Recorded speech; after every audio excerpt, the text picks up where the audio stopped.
tufunye ebyenjigiriza eby'omulembe ebyobulamu eby'omulembe era nga yatukwasa omulembe gwe n'agutuwaffe abavubuka ne tubona n'abasajja n'agutukwasa nga ffe tulina okulwanirira omwana omuwala ffe tumwenyumirizaamu nnyo era tugamba ekigambo kimu nti Ssaabasajja Kabaka awangaale nnyo kubanga atulwaniridde ye muntu ayagala abantu be yayagala ensi ye. Erinnya lyange nze Nakacwa Maria nga nva mu ssaza ly'e Buddu.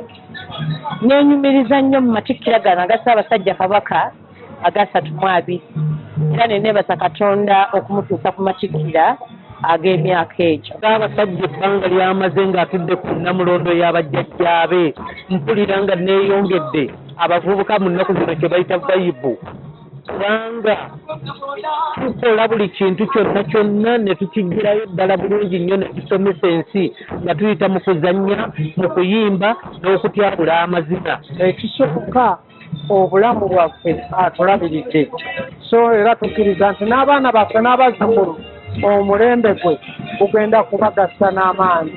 Nze omuvubuka ow'omulembe Omutebi ndi musanyufu nnyo olw'ensonga nti tebasobodde kuziyiza bitone byaffe ngaffe abavubuka tuvuddeyo ne tusajjakula mu bino ebitone byaffe bye tulina ng'okuyimba okuzina amazina ag'ekinnansi obulimi nawe tubutumbudde ngaffe abavubuka.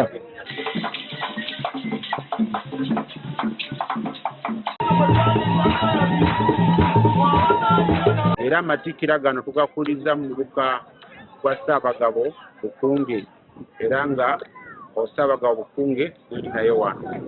Omukolo guno badde gw'amaanyi gwa kitiibwa abantu bagujjumbidde nga bwe mulaba era badde basanyufu nnyo baddemu okuzannya omupiira okuzannya omweso ssaako amazina amaganda n'ebintu bingi nnyo. Kulika mukama waffe kulika nga bwe wasiima n'embeera musajja ekitundu kino fenno tukwenyumiririzaamu nnyo olw'obuweereza obulungi obuzze bubaawo.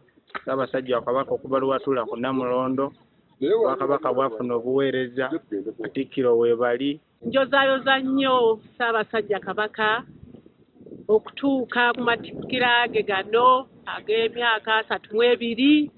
Weebale Kabaka weebale beene yogayoga nnyo yogaayogera ddala. Tusiimye nnyo tukwagaliza obuwanguzi mu buli kimu ky'okola ate n'obulamu obulungi okuuma abantu bo. Ayi Ssaabasajja Kabaka wangaala.